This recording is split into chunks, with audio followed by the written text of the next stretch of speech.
একদিন এক সবুজ ঘাসের মাঠে জন্ম নীল এক ছোট্ট খরগোশ, যার গায়ের রং একেবারে সাদা।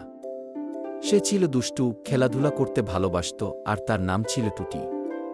একদিন টুটি জঙ্গলের গভীরে চলে গেল। হঠাৎ সে দেখল এক জায়গায় রঙিন এক জলাশয়। পানির ওপর 7 রঙের আলো ঝলমল করছে। কৌতূহলী টুটি দৌড়ে গিয়ে সেই পানিতে লাফ দিল। বের হয়ে সে যা দেখল তাতে সে নিজেই অবাক। তার সাদা লোম হয়ে গেছে 7 রঙের, লাল, নীল, হলুদ, সবুজ, বেগুনি, কমলা আর গোলাপি। সে যখন গ্রামে ফিরে এল, সবাই অবাক হয়ে গেল। খরগোশরা বলল, তুমি কি জাদুকর? হরিণ বলল, তুমি কি এলিয়েন? শিয়াল বলল, তোমাকে খেলে কি আমরাও রঙিন হয়ে যাব? সবাই মজা করছিল, কিন্তু টুটি খুব মন খারাপ করল। কেউ তাকে আর আগের মতো ভালোবাসছে না, সবাই শুধু অবাক হচ্ছে। তখন এক বৃদ্ধ কচ্ছপ এল এবং বলল, টুটি, তুমি যেমন ছিলে তেমনই আছো। রং বদলালেও মন তো বদলায়নি।